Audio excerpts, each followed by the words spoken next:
Madame, monsieur, bonsoir.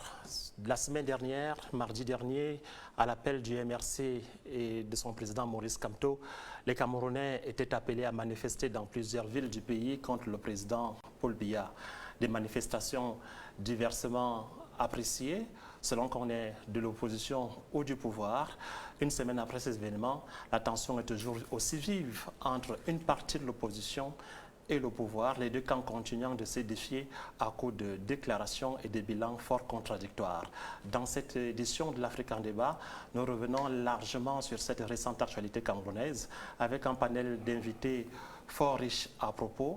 Tout naturellement, nous vous avons convié ici en représentant du MRC, le docteur Sosten Médard Lepote. Bonsoir. Bonsoir à vous pour le CAP Somba. Vous êtes tout nouvellement conseiller spécial du président du MRC. Depuis 2 mois, conseiller spécial du président national du MRC. En face de vous, M.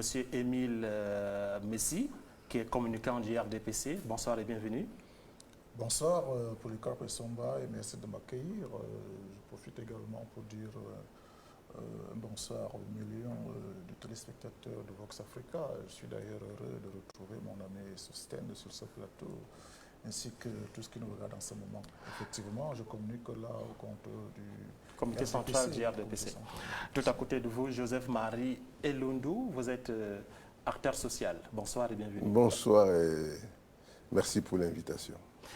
Avec nous également en ligne via l'application Zoom depuis Douala en direct, Maître Alice Com, avocate, et puis également en ligne via la même application Zoom depuis Paris, Joseph Léa Angoula, qui est analyste politique. Je vous reviens dans un très court instant pour le débat.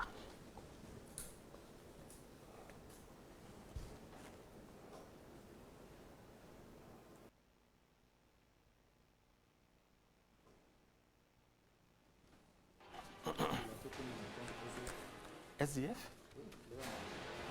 SDF? Ben, il fallait rectifier.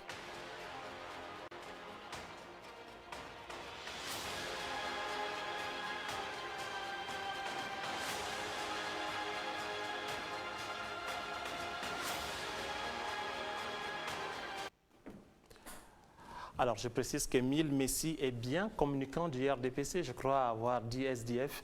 Je rectifie tout de suite. Vous êtes bel et bien ici à titre de communicant du comité central du Rassemblement démocratique du peuple camerounais. Alors, pour ouvrir ce débat, j'ai bien envie de commencer avec vous, Sosten Médard Lepote.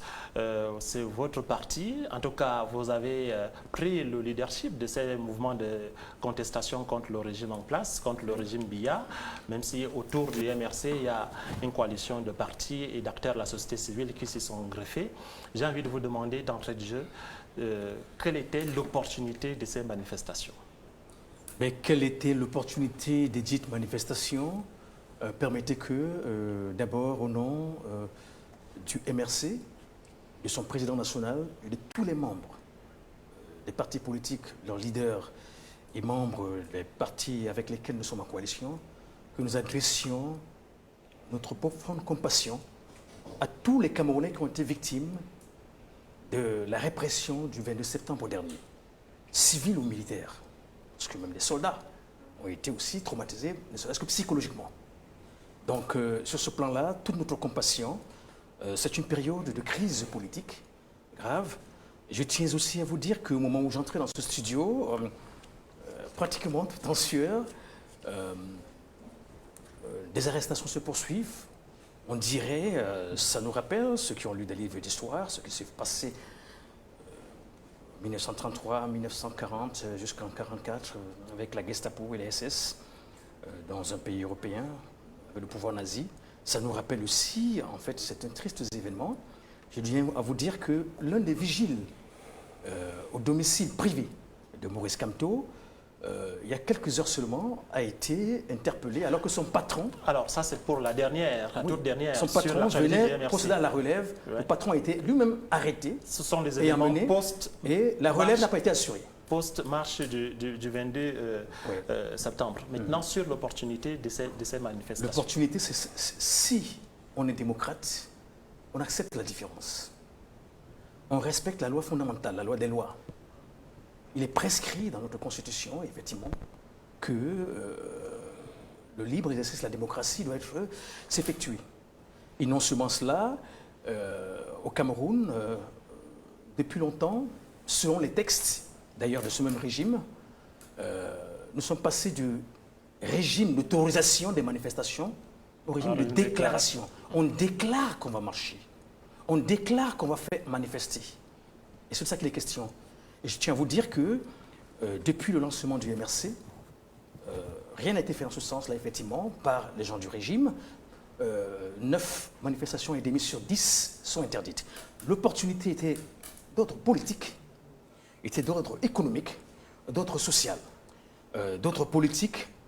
J'ai d'abord évoqué la loi fondamentale et aussi parce que nous pensons qu'on ne peut pas avoir une élection ou des élections dans un pays où la guerre civile sévit depuis 4 ans, et où aucun problème fondamental et profond lié à cette guerre civile n'a été résolu. On ne peut pas non plus aller à un match de football comme à un match électoral si les règles du jeu ne sont pas connues et acceptées de tous. Je suis obligé de dire que dimanche ou lundi, quand les gens jouent au football, dans un stade pour amateurs ou pour professionnels, même le public connaît les règles du jeu. Clairement. Le but est là. Il y a 4 arbitres, il y a même un 5e. Il y a même la vidéo. Désormais, oui, la barre. Et vous vous rendez compte que, voilà, donc des gens qui se sont appropriés tout seul un système de tricherie, de fraude, et ils veulent toujours, eux-mêmes déclarent, dès qu'ils se font la guerre, qu'ils sont des spécialistes de transporter des urnes par quarantaine, par cinquantaine, par centaine. Eux-mêmes, ils le déclarent. Et vous vous rendez compte que, par exemple, lors de la dernière présidentielle, nous avons fait un test, les gens nous ont demandé pourquoi vous y êtes partis. Non. Pour apporter la preuve d'un délit ou d'un crime. Pour un procès, vous apportez vous-même la preuve. Il nous fallait l'élément factuel de preuve à cette époque-là. Et nous les avons eus. 32 PV, procès-verbaux de l'élection disparus. Et puis, au-delà de cela, le Cameroun traverse d'autres types de crises sécuritaires, notamment. Il y a une crise sécuritaire qui se déroule à l'extrême nord du Cameroun, et même dans la Davawa. C'est des crises très graves. Crise sécuritaire toujours aussi au nord-ouest et au sud-ouest, parce que c'est la guerre civile. C'est une guerre civile. Une guerre civile, c'est une guerre entre des gens d'un même pays qui se battent pour une cause juste ou fausse. Très bien. Ça, c'est pour l'opportunité de votre point de vue. Sauf que vous avez formulé cette manifestation. L'objet formulé, c'était appel à manifestation pour le départ du président Paul Biya. C'était le prétexte. Ce que vos contradicteurs en face ont considéré comme de l'insurrection, on appelle à l'insurrection. Je voudrais appeler la réaction... Le départ de Paul Biya, je voudrais appeler la réaction demandez mon départ de ce studio dictatorial. Monsieur Émile Messi. Mon départ de ce studio peut être démocratique. Émile Messi. Si la démocratie accepte la contradiction. Très bien. Oui, cette contradiction voudrait qu'après l'exposé de mon ami et compatriote Sosten, qu'on clarifie certaines nombre de choses. Vous avez posé une question aussi pertinente. Et je crois qu'à partir de là, on a compris avec la réponse de Sosten qu'il n'en était rien. Quelle était l'opportunité de ces marches-là, dites pacifiques? Il a évoqué le problème de la démocratie. Parce que la Constitution pense qu'on peut se lever, on marche comme on veut. Ça, c'est son point de vue.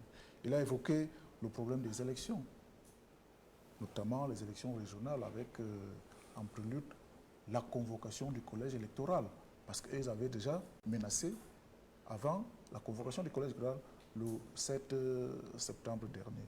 Il a évoqué également les problèmes de sécurité au nord-ouest et au sud-ouest. Mais je voudrais qu'on soit sérieux, Polycarpe Essomba. Vous êtes quand même un observateur averti de la scène politique depuis plus d'une dizaine d'années. Quand on vous parle aujourd'hui de l'expression de la démocratie, parce que dans notre Constitution, on peut manifester, on peut exprimer librement sa pensée. Je suis tout à fait d'accord. Mais alors, dans cette Constitution, il y a également des lois qui régissent les marches, notamment sur les manifestations publiques. Pour ne même pas aller très loin, qu'est-ce qu'une manifestation publique? Une manifestation publique porte d'abord un message. On ne se lève pas pour aller dans les rues marcher pour rien. On va exprimer un message, soit une revendication. Maintenant, il a battu en brèche que la revendication n'était pas le départ de Paul Biya, que c'était qu'un prétexte. Vous voyez aussi la romblardise. Ça commence à venir. Mais on vous dit, par rapport aux menaces à l'ordre public, vous ne devez pas marcher. Si vous avez des choses à dire, nous discutons chaque jour avec les militants de tous les partis d'opposition, y compris le MRC, sur les plateaux de télévision, dans les radios, dans la presse. Ils expriment tout ce qu'ils veulent et n'ont jamais été interdits d'exprimer quoi que ce soit. Parce que, comme je le disais, les marches également sont une forme de communication. Quel était donc le message de ces marches-là? Ça commence à aller dans tous les sens. Ce n'était plus l'appel au départ du président de la République, mais c'était autre chose qu'on n'a pas clarifié. Les pouvoirs publics. Vous savez qu'en 2018, le président de la République, Paul Biya, a eu un nouveau mandat. Il a prêté serment de ne point faillir et il revient au chef de l'État d'assurer la sécurité des personnes et des biens. Et tout trouble à cet ordre-là doit être stoppé. Mais pour dire que... si on constate aussi avec Sostène Bédard que systématiquement toutes les déclarations de manifestations publiques de l'opposition sont interdites. Allons pas à pas. Est-ce que de ce point de vue-là, vous êtes toujours d'accord que... Je ne suis pas d'accord avec lui. Monsieur Maurice Kamto Oui. sort du gouvernement à la fin 2011. En 2012, le MRC est créé et devient le nouveau président. Les premières élections interviennent en 2013. Le MRC prend part à ces élections. Maurice Kamto conduit une liste aux législatives dans le Mfundi. Parce qu'il se comporte en 2018 comme s'il n'avait jamais... C'est pour vous dire. Justement, c'est sur l'acceptation de l'idée de manifestations publiques. Dans un contexte de démocratie. Je vous dis donc que le MRC commence à prendre part, commence à manifester, commence à se réunir, commence à participer aux élections. Ce n'est pas des choses d'hier. Le MRC jusque-là a vaqué normalement politiquement à ses occupations politiques. La compréhension que vous avez du jeu démocratique, c'est la participation aux élections uniquement. Tout se passe au lendemain des élections de 7 octobre 2018 avec la proclamation comme président élu. Très bien. Voilà le départ et l'appel à l'insurrection qui est voilé. Joseph-Marie Eloudou, sur la légalité de ces manifestations, quelle est votre... la légalité ou l'illégalité, c'est selon. Quelle est votre position? Vous savez que moi, j'observe cette société avec beaucoup de... Je suis quelque peu déçu, en réalité, par la classe politique, d'une manière générale. Parce que moi, je me demande qu'est-ce qu'on cherche. Qu'est-ce qu'on cherche? Est-ce que la structure, n'est-ce pas, de l'environnement mondial aujourd'hui, qui nous montre clairement que la démocratie, que personne ne nous a montré où se trouve la démocratie. Personne. C'est-à-dire, vous au Cameroun, vous avez les problèmes au Cameroun, vous avez des problèmes au Gabon, vous avez des problèmes au Tchad, vous avez des problèmes... Dans toute l'Afrique francophone, il y a une sorte de transversalité des problèmes liés à la démocratie qui devrait quand même interpeller la classe politique africaine. Et moi, je voudrais porter ma réflexion justement à ce niveau du débat.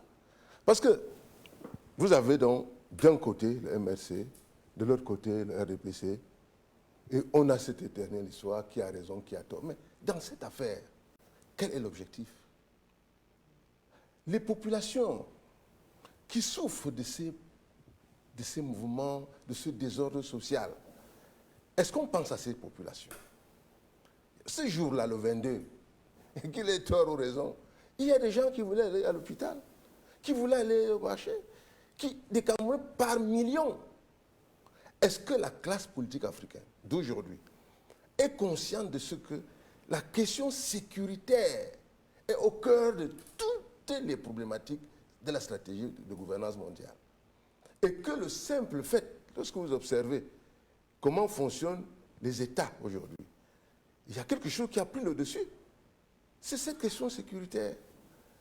Et donc, le comportement d'un État à qui on dit on va chasser ton président dans un pays où il n'est plus un secret pour personne que des citoyens peuvent prendre les armes et aller contre l'armée nationale, on peut comprendre le comportement de ceux qui redoutent effectivement cet environnement. Donc, vous comprenez la militarisation, par exemple, de la ville de Yaoundé qui a précédé ces marches Oui, je comprends. et qui continue Vous savez, d'ailleurs je comprends à être pourquoi. observée sur certains Je grands suis carrefours. obligé de comprendre.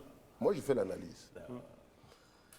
En près de 60 ans de vie, il y a 5 ans, je ne pouvais pas, même dans le rêve le plus fou, imaginer que des Camerounais pouvaient prendre des armes contre l'armée. Donc pour vous, Ok? c'était quoi? De l'insurrection? C'était, comme vous le comprenez, comme le...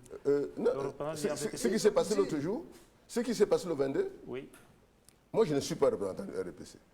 Mais j'essaie, Quelle est la compréhension que vous avez de l'appel à manifestation du MRC? pour moi, le MRC me pose un problème de cohérence. L'expression Non, de la de liberté cohérence démocratique? globale. Oui. De cohérence globale.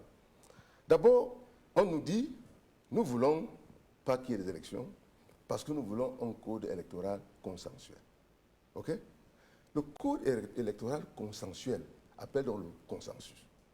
Mais est-ce que dans un environnement régi par les rapports de force, vous avez entendu parler du consensus? Il y a un problème, n'est-ce pas, d'analyse. Il n'y a pas de consensus dans cet environnement-là où c'est le rapport de force qui détermine la marche de la nation.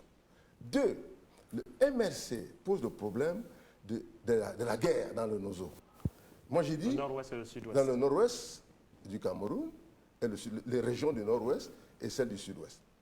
Il pose ce problème, qui n'est d'ailleurs pas nouveau. Le même MRC allait aux élections pendant qu'il y avait la guerre du Nozo. Donc on ne peut pas, cela n'est pas nouveau. Et d'ailleurs, on aurait peut-être mieux compris si le MRC avait refusé d'aller à l'élection présidentielle. Ce serait peut-être beaucoup plus cohérent encore. Troisièmement, la question du Nozo elle-même a été adressée par une instance à laquelle je n'ai pas pris part, au Grand Dialogue National. Et ce Grand Dialogue National, où il y avait des milliers de Camerounais, Qui a accouché des résolutions. qui sont, non, c'est important de le dire, Oui. ce sont des Camerounais, c'est-à-dire comme vous et moi, qui se sont réunis. Et il n'y a pas de Camerounais supérieurs à d'autres, qui ont donc décidé de mettre telle chose en place. Ok? Moi, je n'étais pas invité, j'aurais bien voulu être. Je ne suis pas sûr d'être d'accord tout à fait avec tout ce qui se passe. Si vous me posez la question, je vous dirai pourquoi. Maintenant, l'une des résolutions qui concerne le Nozo, enfin, les régions du Nord, le conflit entre le Nord et le Sud-Ouest et les forces... Le statut spécial, l'accélération de la décentralisation. Du statut spécial, ok? Ces régions-là, Bon, oui. moi, je me dis, j'ai fait un peu de mathématiques, ce qu'on appelle le modèle. Le modèle RDPC, ou du pouvoir central au Cameroun, le modèle s'achèvera si, effectivement, après avoir mis en place le statut spécial, la guerre continue. Bon, si la guerre, si on ne permet pas à ce groupe-là de mettre en œuvre les résolutions qui semblent être les éléments pertinents du modèle de résolution de la crise anglophone, Dans la perspective du RDPC, non, pas du RDPC seulement. enfin des participants à ces assises. Voilà des participants à ces assises qui, ma foi, en dehors de quelques-uns, qui sont évidemment le MRC par exemple, en termes de force politique, ma foi, me semble qu'il y a un élément de blocage qui n'est pas fair play à mon avis. Bon, à mon avis, on précise que le MRC n'a pas participé à ces assises. c'est de ça que je parle. Oui. Il n'a pas participé à ces assises. Il n'est donc pas d'accord. Pour lui, Donc, ces assises ne sont pas... Ne se sent pas lié aux résolutions qui... Oui, mais qui en seulement, sont comme nous issues. sommes dans un jeu. Parce Oui. que, attention, je pense que le représentant de MSN, lui-même a dit que nous sommes dans un jeu. Et un jeu a des règles. OK? Un jeu a des règles. Moi, vous me dites, je ne suis pas d'accord avec votre manière de faire. Vous arrivez, vous me dites, voici ma solution. Vous avez les moyens d'appliquer la solution, oui, parce que c'est moi qui contrôle les institutions. La présidence, les institutions de droit, l'Assemblée nationale, Les etc. institutions. C'est moi qui contrôle tout ça. Bon, vas-y. Mais si tu n'as pas le résultat, en ce moment-là, je t'attaque. Et je ne t'attaque pas dans la violence des armes, je t'attaque sur le terrain, L'incapacité sur ton incapacité à résoudre le à problème résoudre. sur le, Mais si tu m'empêches même de jouer, alors là, ça pose un problème. Très bien, nous allons essayer de faire un premier décrochage avec l'un de nos invités que nous avons annoncé en ligne avec nous depuis Douala. C'est l'avocate Maître Alice Com je crois, qui est dans la coalition, qui a rejoint le MRC, qui a appelé à ces manifestations. Maître Alice Com, vous êtes en ligne avec nous?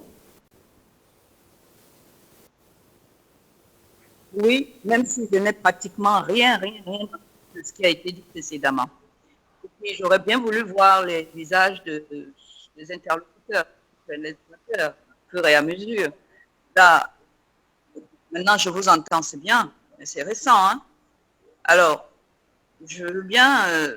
vous m'avez posé une question? Oui, je voulais... Vous m'avez présenté, en fait, je ne sais pas. Oui, je vous ai Pas présenté... entendu, hein? Oui, Maître Alice Kamba, vous n'êtes plus à présenter, en tout cas pour l'opinion camerounaise et je suppose une bonne partie de l'opinion africaine et mondiale. Vous êtes une avocate réputée, défenseur des droits de l'homme. Et donc, on vous a vu avec Maurice Kamto quelques jours avant ces manifestations du 22 mars. Vous avez, après ces manifestations, félicité le peuple qui a bravé les interdictions et qui est allé dans les rues.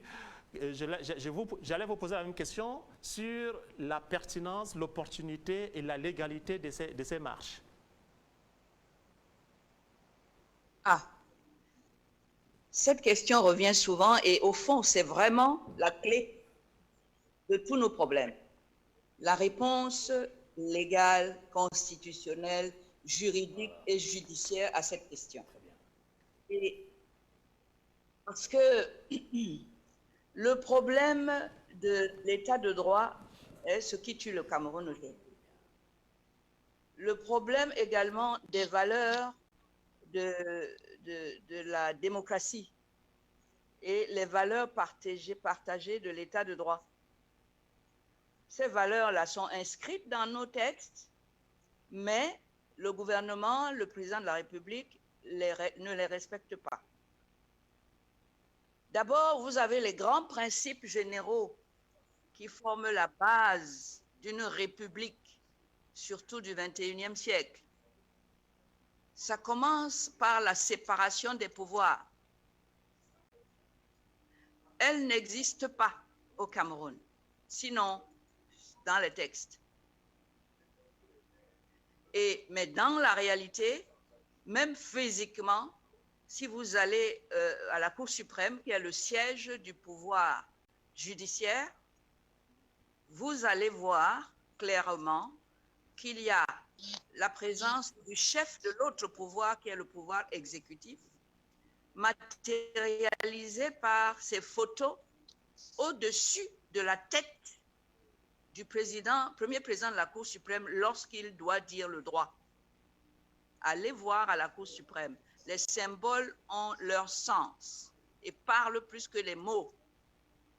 Non seulement le président de l'exécutif est au-dessus de la tête du président qui juge, qui est le chef du pouvoir judiciaire, le président de la Cour suprême, mais au-dessus également du symbole de la justice qui est la balance.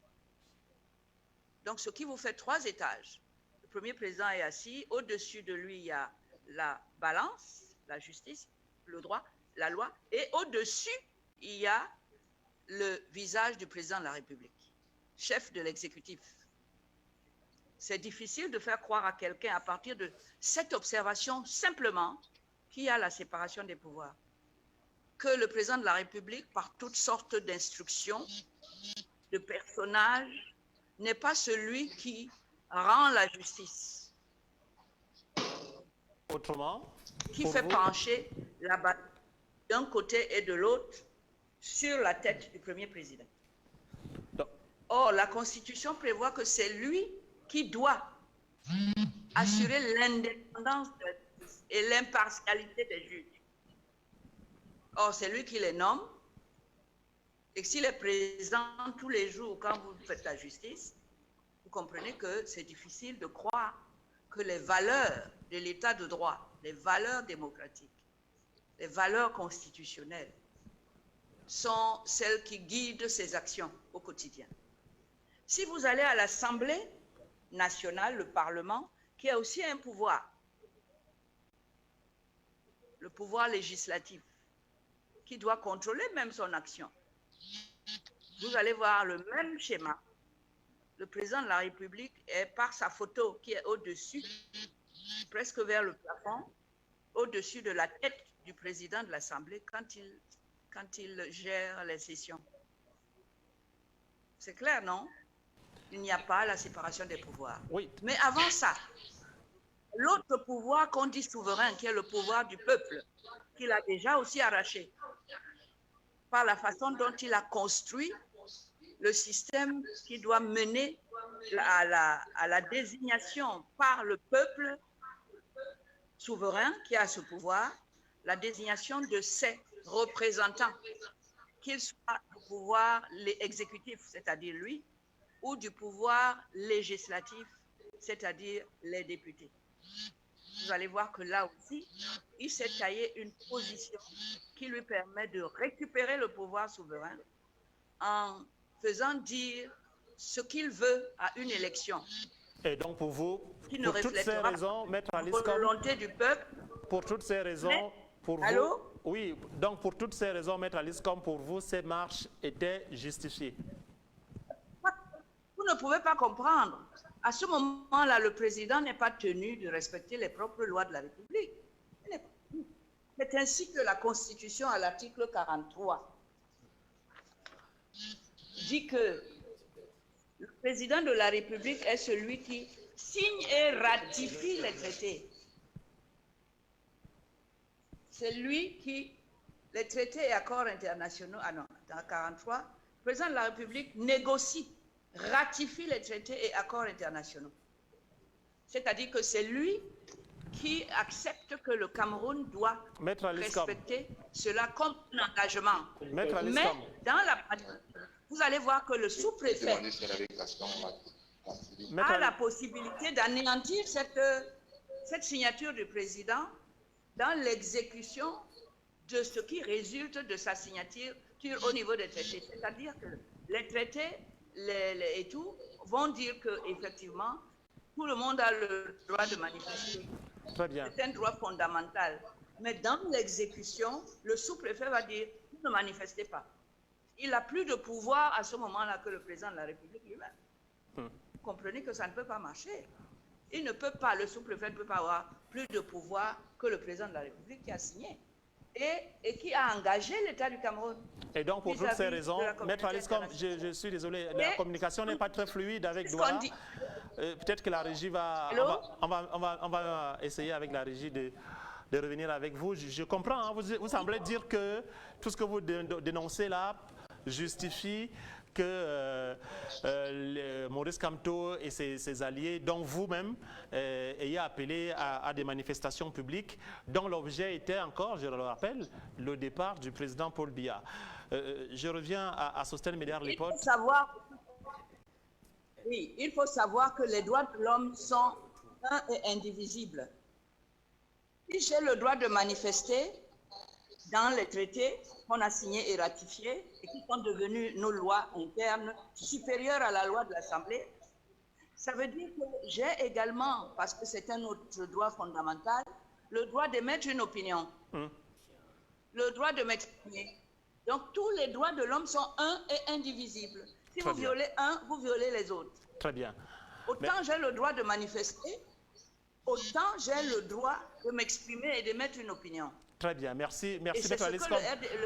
Merci pour cette première contribution. On revient à vous dans un instant. Le temps pour la régie de rendre un peu plus fluide la communication avec Douala. On va essayer de reprendre attache avec Maître Alice comme dans un instant. Docteur Sostène Médard Lipot, quel est donc le bilan finalement que vous faites de ces manifestations? Le bilan, c'est un bilan dont la symbolique est trop forte. Elle est trop forte. La date du 22 septembre 2020 restera à jamais gravée dans la conscience collective camerounaise et mondiale pour le Cameroun en ce qui concerne ce pays comme une date de répression, de guerre ouverte et lancée contre un peuple et contre la démocratie. Je tiens à dire ceci, l'OMRC a une idéologie, c'est le social-libéralisme. Nous avons un projet de société en 5 grands piliers. Maître Alice Ngom vient de rappeler tout à l'heure que nous signons aussi des traités et conventions. En français facile, pour ceux qui nous écoutent, c'est que si chacun dans sa maison a des règles, chacun dans notre foyer, avec sa femme et ses enfants, ou ses femmes et ses enfants, a des règles dedans, de conduite. Mais dès que vous quittez ce lieu-là, vous allez sur la place publique ou à votre lieu de service, il y a d'autres règles là-bas. Et il y a d'ailleurs aussi les lois du pays. Et vous ne pouvez pas, et si vous venez dans ce pays-là, vous respectez les lois en question. Et quand elles sont mauvaises, bien entendu, vous pouvez les corriger. Quelqu'un a dit ici tout à l'heure que il n'y a pas de Camerounais supérieurs à d'autres. Mais d'où vient-il que chaque fois que le MRC veut manifester, on lui clame son infériorité, même numérique? Quelqu'un a dit qu'on ne voit même pas depuis le mois de mars dernier que c'est un petit parti. C'est de l'infériorité. Et donc, il est supérieur. Lui, il est grand. C'est ce qu'il veut dire. Faisons très attention avec ce genre de propos. Et donc, le bilan, c'est quoi? Le bilan, je suis en train de vous dire que... Vous avez parlé de la répression. Je suis en train de vous dire... On va l'évoquer. J'expliquais ma question. Oui, je comprends, oui. Le bilan est largement positif. D'accord. Sur le plan symbolique. Oui. Un peu comme les événements des 55-60. Le but est atteint. Subi par l'UPC à Douala, ou à Balmayo, ou à Yaoundé, ou à Ezeka. C'était une poignée de personnes, nous dit-on, c'est toujours la même rhétorique, hein, propagandiste, qui veut étouffer effectivement les velléités, surtout, d'émancipation, de liberté du peuple. Je tiens à dire ici que ce bilan, sur le plan même du chiffre, ne vous fiez pas à la propagande, les propagandistes officiels. Ils nous disent, les gens du camp d'en face, qu'il y a eu à peine 50 marcheurs. Mais nous pointons, il y a 700 arrestations. Sans compter les personnes disparues, dont on ne sait où elles se trouvent. C'est aussi vos chiffres. Hein. C'est le chiffre qu'il faudra bien vérifier. Je vous invite demain, ou tout à l'heure, à venir vérifier. Mais je crains que vous ne soyez battus, torturés comme le 22 septembre. Vous avez été battus en tant que correspondant de RFI. Ce qui a condamné. Et il y avait eu 7 journalistes. Oui, c'est pas le thème. Non, c'est pas le débat. C'est pour vous dire, vous dire que même le journaliste qui pointe le nez pour voir seulement, pour rapporter, pas pour commenter, pour rapporter, donc pour dire ce qui s'est passé, est l'ennemi à battre par ce système odieux et dictatorial. Très bien. Donc, le bilan même sur le... C'est-à-dire que les 700... Je vais vous donner les noms. D'accord. Vous verrez les noms de ces personnes. Donc, les 700 ont manifesté, c'est ça? Mais, demandez à ceux qui les ont interpellés dans les commissariats. Ils disent que certains étaient interpellés parce qu'ils avaient des attitudes bizarres dans la rue. Et qu'on avait dit que personne ne doit manifester. Certains autres disent que non, non, c'est parce qu'ils appartenaient au MRC et qu'on les a vus quelque part, qu'on les a interpellés. D'autres disent effectivement qu'ils ont manifesté et qu'on les a interpellés. Mais c'est qui sur ces 700 personnes? Je tiens à vous dire que, environ, je tiens à vous dire que dans une ville comme Yaoundé, c'était l'état de guerre, l'état d'urgence. Il y avait des chars, il y avait des phares portés 800 mètres, il y avait des canons, il y avait, et face à des manifestants potentiels, comme à Douala, au menu, on n'a pas attrapé un seul manifestant supposé du MRC avec un crayon, une pointe à billes. Même pas un seul. Vous êtes journaliste, si vous en avez vu un, avec même une pointe à billes pour dire je vais piquer quelqu'un qui va me faire ceci, montrez cela. Il n'y a même pas un seul. Et face à cela, à des gens qui veulent faire une marche pacifique, à la Gandhi, à la Martin Luther King et consorts, on pointe donc des chars. Je vous dis qu'au moment où nous parlons, tous nos domiciles, ou presque, sont assiégés. Des gens n'y entrent pas, ne sont pas, ne me demandez pas de là où je viens. Je ne vous dirai pas ici en plateau. Je tiens à dire ceci que, si vous apprenez qu'un membre du MRC est porté disparu, croyez-y d'abord avant d'avoir des doutes. Donc, sur ce plan-là, le peuple souverain est prêt à témoin. Donc, ne serait-ce que les 700 personnes identifiées comme arrêtées dans les commissariats ou les cellules et consorts, sans compter les disparus. On ne sait même pas si c'était pour la marche ou pour autre chose, mais c'est que sûr, il y a eu quand même un nombre bizarre de disparus. Nous les recevons 24 heures sur 24. Très bien. Donc, le bilan est bon, la cible a été atteinte et le combat continue avec force, avec vigueur. Très bien. Rassurez-vous. J'ai entendu quelqu'un dire ici que il ne comprend pas le MRC. Permettez oui. vous savez à nouveau la parole. Oui. Émile, mais c'est sur le bilan. On a entendu le communiqué du gouvernement qui parle d'échec, que les Camerounais n'auraient pas suivi l'appel à l'insurrection du MRC. On a suivi même une communication du secrétaire national de la communication de votre parti, le professeur Jacques Pamdongo, qui disait à peu près sensiblement la même chose. Donc, de votre point de vue, les Camerounais ont été insensibles à cet appel, à cet appel à marcher le 22 septembre dernier. Pour le cas Pessomba, avant de répondre à votre question, permettez-moi d'abord de dire un mot sur le développement de Maître Alice Com tout à l'heure. Vous savez, nous avons également le devoir d'éduquer et de dire la vérité à ceux qui nous suivent. C'est pour cela que très difficilement nous laissons passer ce genre d'observation. Elle fait savoir qu'elle ne comprend pas pourquoi, pour démontrer que le pouvoir judiciaire est inféodé au pouvoir exécutif, avec notamment la présence de l'effigie du chef de l'État dans les bureaux des magistrats qu'elle a souvent eu l'habitude de parcourir, notamment à la Cour suprême. Je voudrais quand même rappeler à Maître Alice Com, qui connaît ces choses-là mieux que moi, que le chef de l'État est le président du Conseil supérieur de la magistrature. C'est lui, ce conseil, qui intègre, fait des avancements et les promotions des magistrats. Ça, c'est connu de tous. Donc, il n'y a pas du fait que l'effigie du chef de l'État soit dans le bureau des magistrats et qu'on dise que voilà, c'est parce que le président a manipulé la justice. Non, il est là comme le chef de la magistrature, le chef du conseil de la magistrature, qui est l'instance des magistrats. Or, au Cameroun, le magistrat, lorsqu'il sort de l'école, il est sous serment, il prête serment de faire son travail et de rendre des décisions de justice qui ne relèvent que de sa conscience. C'est de ça qu'il s'agit. Parlant de la séparation de pouvoir, il n'y a pas de confusion à faire entre l'exécutif et le législatif ou le judiciaire. Donc chacun a ses prérogatives bien précises. Ça, et le président de la République n'a pas l'habitude d'inféoder dans les décisions de justice. Vous le savez. Ça, c'est pour revenir à votre question, sur le bilan, oui. Le bilan, c'est un échec. Je dirais même que c'est un fiasco. Vous avez cité tout à l'heure le communiqué du gouvernement et notamment la sortie du secrétaire national de la communication de RDPC. Moi, je veux plutôt vous citer, cet après-midi, moi j'ai suivi Célestin Djamen, qui est également un cadre du MRC. Il était. Il est même chargé des droits de l'homme. Pour être plus il ne l'est précis. plus. Je vous en prie. Il était sur un plateau, il était présenté comme un cadre du MRC. Parlant du bilan, il a dit... Il n'est plus, vous l'avez démissionné ou il a démissionné? Non, on n'est pas au courant. Lui-même, Moi, je pense qu'on ne s'en peut pas comme Oh, ça. c'est votre allié, on vous comprend. Très bien. De toutes les façons, voici, Terminez votre pour ce qui est de ce bilan, Allez-y, continuez. c'est un fiasco.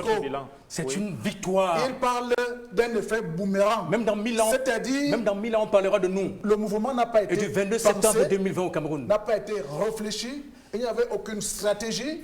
On a fait appel aux gens de descendre dans la rue et aller déloger le président de la République dans son palais, comme si M. Maurice Kamto était le bailleur du chef de l'État et qu'il décide un matin comme ça d'aller rompre le contrat.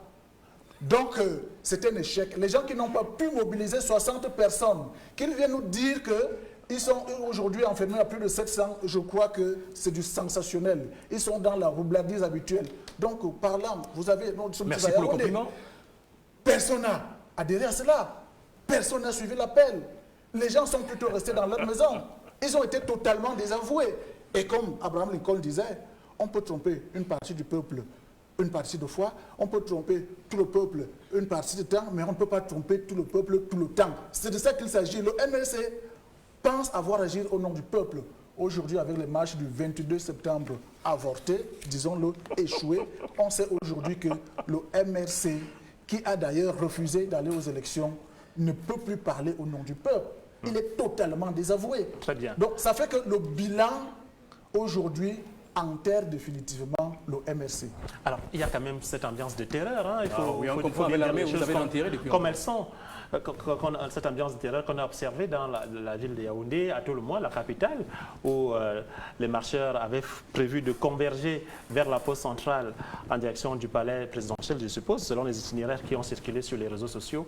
Est-ce qu'on peut penser que cette militarisation de la ville peut avoir participé à démotiver, à faire peur aux potentiels marcheurs ou bien aux gens qui sont sympathisants du MRC?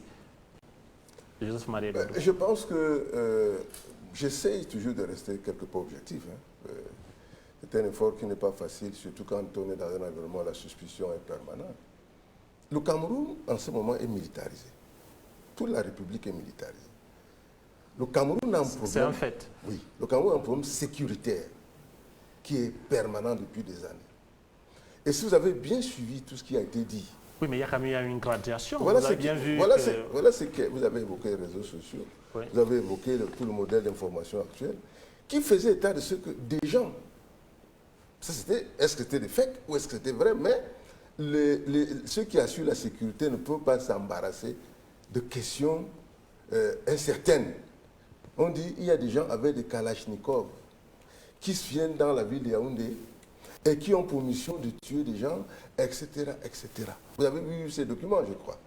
Alors, tout cela, mon cher Essoma, crée un environnement de frilosité permanente.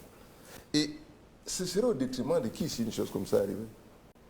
Il me semble qu'au-delà des émotions et des passions, le Cameroun doit marcher. Il faut qu'il y ait des gens qui décident. Et ces gens-là sont là. Il faut qu'il y ait des gens qui prennent des mesures pour que le pire ne survienne dans le pays. Moi, je crois que la faiblesse... Vous justifiez la forte présence militaire qu'on observe ces derniers jours. Moi, je peux comprendre ça. Enfin, j'imagine que les gens qui font cela sont des gens sérieux. Je veux dire que le Cameroun a un chef qu'ils ont des renseignements. Qu'ils ont des renseignements, que c'est des grands généraux, souvent d'ailleurs adulés même par les partis politiques qui leur font la cour, que nous avons une armée de républicains, une armée, c'est ça, c'est eux-mêmes qui le disent. Cette armée dont ces chefs ont certainement des informations suffisamment fouillées et très proches de ce qu'on leur a dit, qu'il faut prendre des dispositions. On ne joue pas avec ça. Donc, je pense qu'il ne me revient pas à moi de dire que c'est bon, c'est pas bon. Mais ce que j'observe, c'est qu'actuellement, les canons en question ont disparu. Il y a encore des gens à la poste centrale, mais on n'a plus la militarisation du jour du 22. Ça veut dire qu'il y a un travail de gestion et de régulation, certainement. Peut-être qu'il y a des exagérations. À mon avis, il y a quelques abus. Ça, il faut le dire. Il faut dire qu'il y a le zèle, n'est-ce pas, qui fait qu'on arrête un journaliste, on a évoqué ici, ou bien que des gens qui sont en train de passer. Parce qu'en fait, Monsieur Essomba, comment on fait pour reconnaître quelqu'un qui est venu faire du désordre ou non? En réalité, qu'est-ce que ces gens-là font? D'après les informations que j'ai, on dit, on ne veut voir personne. Parce que, la marche est interdite. Donc, si on vous voit dans la rue, à ce moment-là, à ces endroits-là, vous êtes potentiellement dangereux pour ceux qui veulent sécuriser. Donc, on vous ramasse, on vous amène, et puis on commence à trier. C'est un travail, à mon avis, qui n'est pas du tout facile, qui n'est pas du tout, je pense, à encourager. Je pense que les hommes politiques, et notamment le parti en question, a un problème d'existence. De survie. Je veux dire, de survie, comme tu dis. C'est-à-dire que, après avoir commis une faute lourde au départ, qui était une faute stratégique. Laquelle? Celle de refuser d'aller à des élections. Et ce n'est pas une faute en politique. Autant le représentant du MRC sur le plateau. La non-participation est une modalité, de participation sociologique en politique. Donc, lorsque vous évoquez la date du 22 comme une date historique, évoquez la date du jour où vous avez refusé d'aller aux élections comme une date chaotique pour votre parti. Parce que ce jour-là, M. Somba, je peux vous en offre vous présenter des gens qui ont failli mourir ce jour-là. Des gens qui étaient prêts à aller à l'élection. Lui-même ça. Qui ont fait un AVC. J'étais avec vous. Qui étaient prêts. Vous étiez avec moi. Qui avaient apprêté tout. Qui savaient qu'ils allaient. Je vous en prie. Donc je pense que nous avons ce problème. Non, c'est lui qui attaque. Je vous en prie. Donc je veux dire que quand vous voyez quelqu'un comme Djamel. Vous attaquez, je réponds.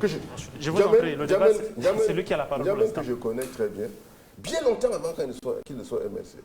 Bien longtemps avant même que certains acteurs ici présents ne soient vraiment dans l'espace politique. Jamais je le connais alors qu'il vivait en Europe. On avait un contact. C'est un garçon bien structuré qui sait où il va. C'est-à-dire vous n'allez pas en politique pour aller finalement vous retrouver dans la rue. Vous allez en politique pourquoi? C'est la question que j'ai posée au départ. Pour aller aux élections. Non. Oui, pour aller au suffrage. Aller prendre le pouvoir. Très bien. Pour aller prendre le pouvoir dans un environnement démocratique. Je peux réagir, M. Soma? Oui, je voudrais dire, je voudrais que les mots que le monsieur Deport prononce, qu'il sache que les mots ont un sens. Vous ne pouvez pas aller à une élection, vous ne pouvez pas refuser d'aller à une élection au prétexte que, je veux dire, l'élection se tient au moment où il y a la guerre et que les locaux électoraux ne vous conviennent pas, tandis que d'autres partis de l'opposition y vont, vous n'y allez pas. Mais en même temps, vous voulez prendre le pouvoir. Vous comprenez? Bon, c'est comme quelqu'un qui nous disait, vous ne pouvez pas dire que je suis élu.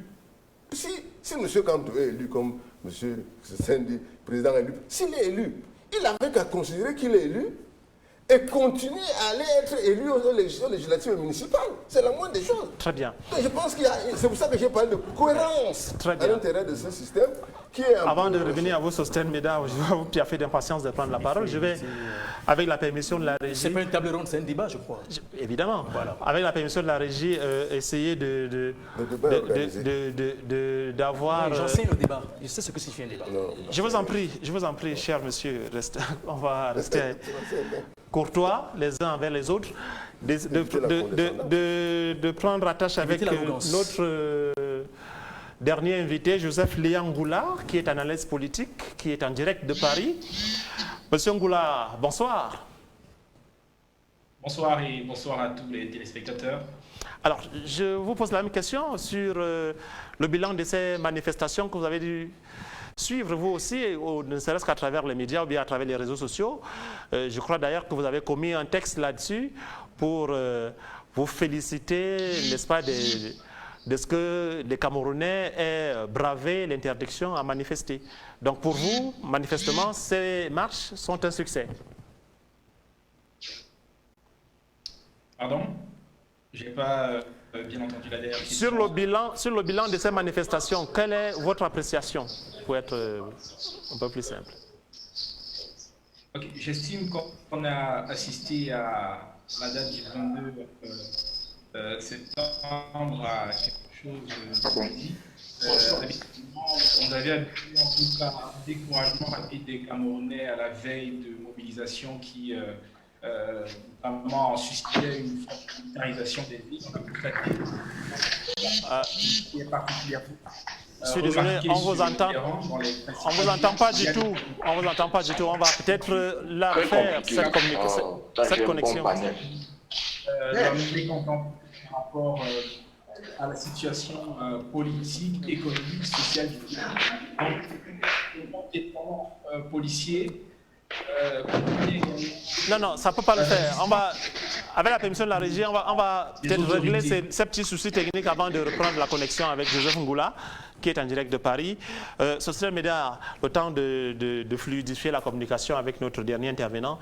Vous vouliez réagir à la dernière prise de parole de monsieur C'était juste pour dire ceci. Joseph Madé Lundou. La société politique ne comprend pas que les partis politiques. La société politique, c'est le régime politique et les OSC, organisations de la société civile. On ne peut donc pas être membre de OSC et s'en débiner et de faire comme si on n'est pas comptable de ce qui se passe. Il faut faire très attention. Et dans la société impréalable. Et de deux maintenant, concernant les élections, je dois dire que le Cameroun compte près de 310 partis politiques, 310 aujourd'hui. Plus de 290 n'ont pas pris part aux élections. Vous allez les chasser du Cameroun? Non, il faut faire attention. Si les citoyens, c'est leur choix de ne pas prendre part aux élections, certains ont même pris le choix en amont de ne pas s'inscrire. Ceux qui sont inscrits ont boycotté les dernières élections à 95%. Et qu'est-ce que cela veut dire? Donc l'abstention, c'est le mot technique en sociologie politique, l'abstention ici est une modalité de la participation politique. Et de deux, je vais m'arrêter là, c'était juste la mise au point, et de deux, un parti politique a trois fonctions. La mise au point de quoi? Un parti politique a trois fonctions. L'une des fonctions, la première, c'est le débat politique. Nous sommes en train ici, à travers des émissaires, y compris sur la société civile, d'ailleurs, M. Elounou a été membre du MSC du Diatoire pendant plus d'un an, je crois bien. Je sais donc de quoi je parle. C'est pas ça le débat. Hein. Oh là là, pourquoi pas de dégressif. Je vais vous couper aussi à votre tour. Je vous en prie. Tout droit, trois fonctions. C'est pas vous qui modérez. Je vous en prie. Et la seconde, bien entendu, c'est prendre part aux élections. On ne dit pas qu'il est obligé. La troisième, c'est la socialisation. C'est-à-dire un parti politique a un rôle fondamental de socialiser les habitants, les citoyens d'un pays. Et je dis bien citoyens, pas les sujets. L'ISCOM, c'est qu'elle disait tout à l'heure, par rapport à cette troisième fonction que j'évoque là, effectivement, voulait montrer comment est-ce qu'il y a un monsieur qui s'appelle Biya, qui dit qu'il est le roi souverain. Non, le président n'est pas souverain. Il ne l'a jamais dit, quand même. C'est le peuple. C'est vous qui le dites. Non, non, on n'a jamais entendu ça. Défendez-le comme Mais vous dites voulez. les choses qui sont vraies, monsieur. Mais Vous enseignez quoi, alors? Je vous en ne dites prie. que des années depuis longtemps. Je vous en prie. Laissez-moi parler. Vous ne dites que des bêtises depuis longtemps. Sosten Meda.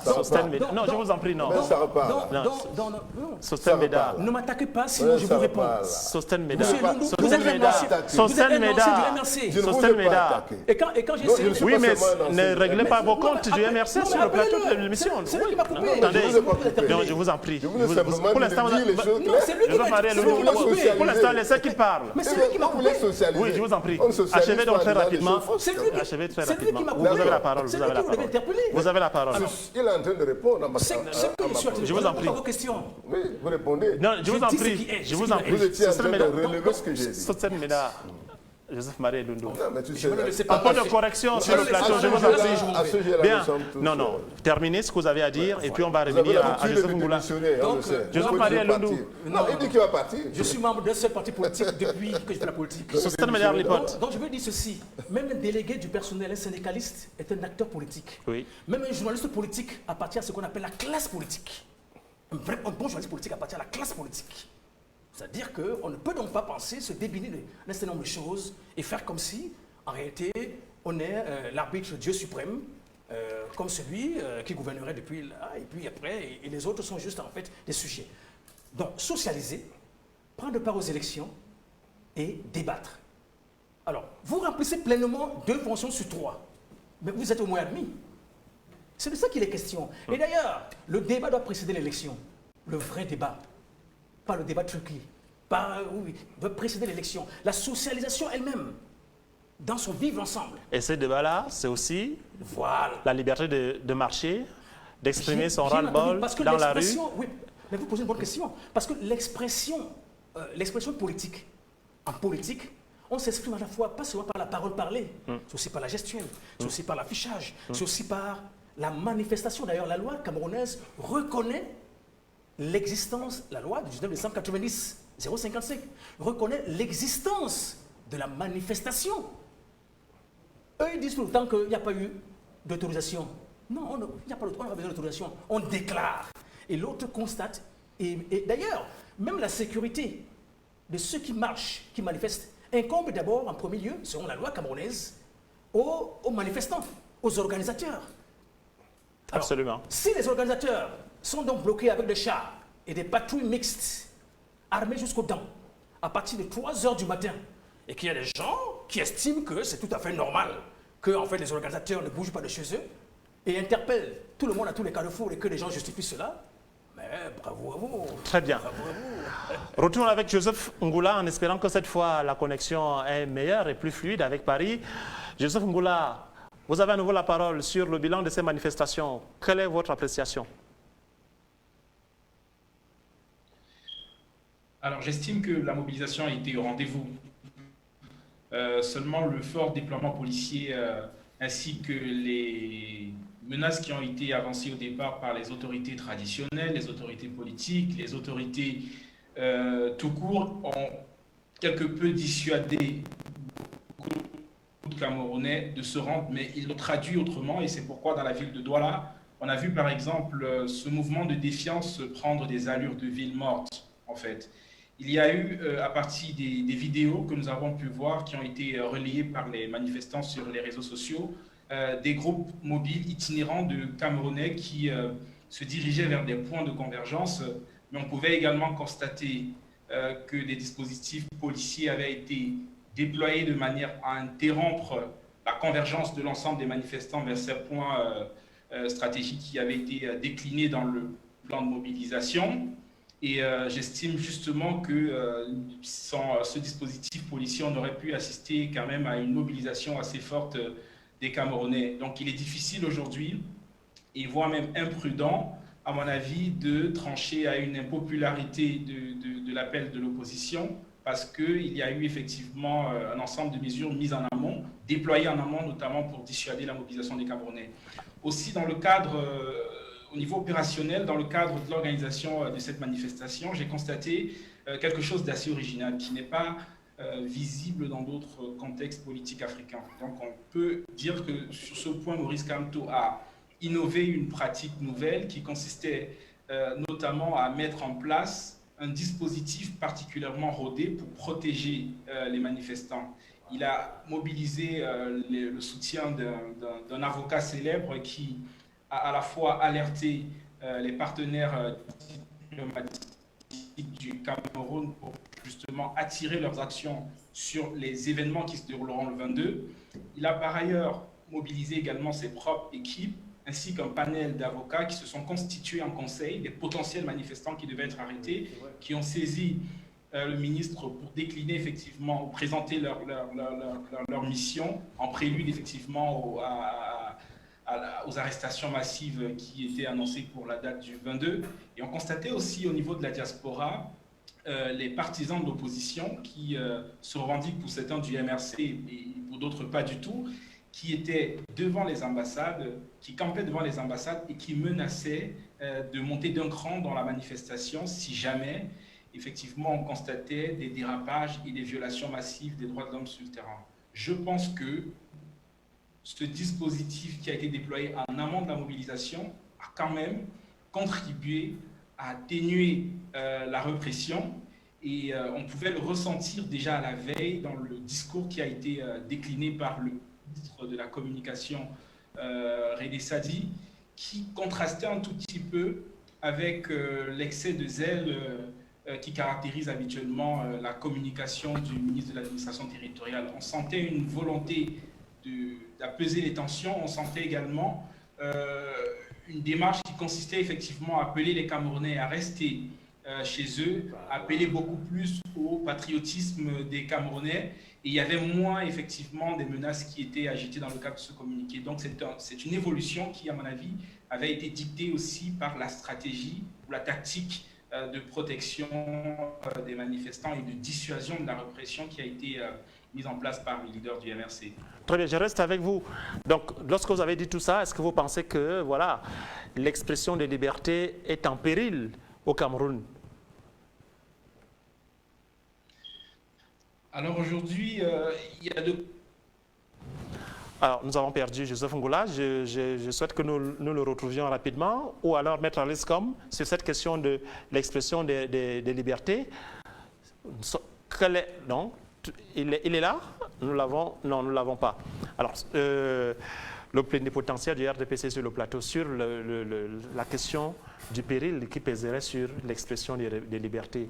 Nous sommes, il ne faudrait pas le contester, quand même, dans une phase de recul de l'expression des libertés. Qu'est-ce que la liberté pour les Karpesomba? Liberté, c'est respecter la loi qu'on s'est donnée. Là où vos libertés commencent, c'est là où les miennes s'arrêtent. C'est des principes basiques aussi en démocratie. On ne peut pas penser de liberté comme étant le libertinage. La liberté, c'est d'abord le respect de la loi. Qu'est-ce qui est permis? Qu'est-ce qui n'est pas permis? Davantage le respect de ce qui n'est pas permis. Pour revenir à la question de fond, et je pense que ce débat devrait trouver son nœud gordien là-dessus, à savoir quelle est aujourd'hui la mission principale du MRC. Est-ce que c'est encore celle de conquérir le pouvoir qu'elle nous a pourtant brandi en se proclamant président élu? Nous pensions bien que c'était pour le pouvoir. En allant aux élections présidentielles, c'était pour conquérir le pouvoir, en disant que nous allons désormais faire la politique autrement. Quand Sosten nous fait des développements aujourd'hui, nous dit tout simplement qu'un parti politique n'a pas forcément l'objectif de conquérir le pouvoir. Mais moi, je fais attention avec ce genre de parti politique. L'objectif d'un parti politique, c'est la conquête du pouvoir par les urnes, ou tout au moins la conservation de ce pouvoir. C'est ce que le RDPC essaie de faire aujourd'hui, conserver démocratiquement le pouvoir. Et il est bon temps que les partis d'opposition s'organisent également pour conquérir ce pouvoir. Quand Joseph Ali vous dites bien qu'ils s'organisent pour conquérir ce pouvoir. Oui, oui, ce n'est que l'organisation. Et c'est pour ça que Jamel regrettait l'absence de stratégie dans cette formation politique aujourd'hui. Ils n'ont plus de stratégie. Et effectivement, Joseph Elundu a raison en disant que le jour où Kamto a décidé de ne pas aller aux élections municipales et législatives, alors que ses camarades, ses compagnons étaient prêts pour ces élections, il a raison. M. Maurice Kamto a brisé la carrière politique de ceux qui pensaient encore qu'on pouvait contribuer à la démocratie autrement. Il a donné des exemples. Quelqu'un comme Djamène, quand il part du SDF pour rejoindre le MRC, il était conseiller municipal là-bas au moins. La politique aussi nourrit, il faut le dire. On ne fait pas la politique pour marcher inutilement. On fait la politique pour conquérir le pouvoir. Et ce pouvoir n'est pas seulement à étudier. On peut également aller aux mairies. Nous sommes à l'ère de la décentralisation. Il y a les mairies, il y a l'Assemblée nationale. Aujourd'hui, nous allons aux régions. Le MRC a décidé de ne pas aller aux élections, brisant ainsi la carrière de plusieurs Camerounais. Sam Severango, votre ami, qui a cru en cette histoire-là et qui voulait participer à cette élection, vous n'entendez même plus son nom aujourd'hui. Il a été complètement brisé, détruit politiquement. Il en est de même pour tous ceux qui sont au droit là, on parle plus de Kamel, de ceux confrères, qui est devenu presque inadapté, politique. Donc, de Michel Ndoki ou... Tout ce monde avait des ambitions réelles et fondées, et c'était normal. Quand on descend de la route, donc l'expression de liberté n'est pas en péril de votre point de vue. Quelle liberté parlons-nous? Je vous ai dit que les libertés, c'est d'abord le respect de la loi. Vous ne pouvez pas être libre si vous ne respectez pas la loi qui s'est établie. Lorsque les lois ne sont pas des choses immuables ou éternelles, on fait comment pour changer des lois, quand bien même celles-ci ne nous arrangent pas? On cherche à conquérir, notamment l'Assemblée nationale. C'est là-bas qu'on change les lois. C'est là-bas qu'on vote les lois, le Parlement. C'est là-bas. Lorsqu'on décide donc de ne pas aller à cette élection-là, vous voulez donc changer les choses comment? Vous voulez changer les choses comment dans la rue? En démocratie, on ne prend pas le pouvoir par la rue. Je regrette, M. Sosten. Ce n'est pas dans la rue qu'on acquiert le pouvoir. Ou alors vous êtes constitué juste pour exister, pour se faire parler, pour avoir un nom, parce que vous savez que ce que vous avez fait là, si vous ne faites pas des actions d'éclat qui mobilisent l'attention, qui mobilisent les médias, qu'on parle toujours du MRC. Et je sais qu'aujourd'hui, la tentative de dissoudre le MRC est très élevée. Parce que le MRC, effectivement, fait tout pour qu'on dissolve ce parti et qu'ils entrent dans le maquis ou dans le terrorisme. Parce qu'en fait, c'est ça. Conscient qu'on ne peut plus acquérir le pouvoir par les urnes, conscient que personne ne peut plus nous faire confiance aujourd'hui, on va pousser les pouvoirs publics à bout pour dissoudre le MRC et qu'ils entrent dans leur maquis pour continuer donc à faire ce que tout le monde regrette aujourd'hui, à savoir le trouble, l'insurrection et la criminalité. Nous allons revenir sur le plateau avec les différents intervenants dans un court instant. Le temps de prendre cet élément que signe Joseph Tchemdié sur la santé, sur un élément de santé sur une association qui est au service des couches vulnérables et qui voilà, se propose d'accompagner les Camerounais en leur apportant un peu de bien-être dans leur douleur.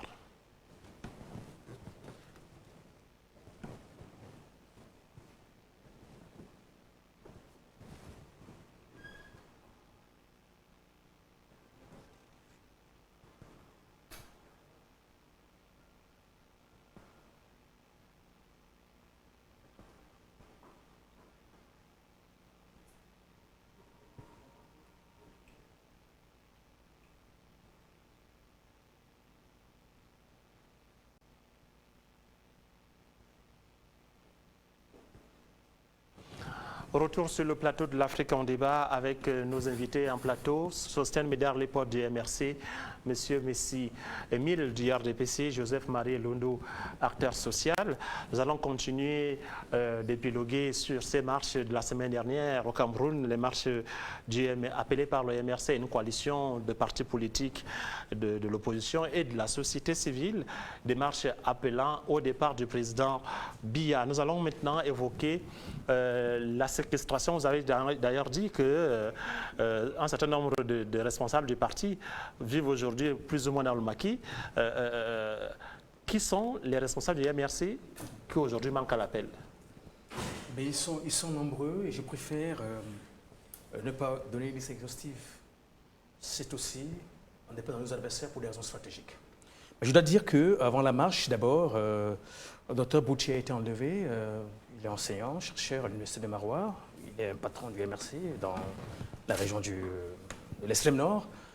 Il avait été enlevé et je tiens à vous dire que les séquelles sont graves, entre autres personnes. Maintenant. Je tiens à vous dire aussi que du côté de Douala notamment, il y a de très nombreuses personnes qui ont été enlevées, qui sont des cadres moyens du parti. Et je pourrais vous donner des informations, parce que nous sommes ici en public, effectivement. Pour l'instant, je me réserve de vous les donner, mais je vais vous donner par vous montrer les photos des personnes et leur nom, leur identité. Je tiens aussi à vous dire que du côté de Yaoundé, la nuit précédant les marches, entre pratiquement 23h et 2h du matin, il y a eu un état de siège au domicile de Maurice Kamto où près de 80 personnes ont été... et parce qu'effectivement, les gens avaient entendu, les gens sont arrivés, se sont mis à chasser, les forces de maintien de l'ordre, encagoulés, sont arrivés, se sont mis à chasser, arrêter, et les gardes et les gens qui étaient là chez Maurice Kamto, chez lui, effectivement.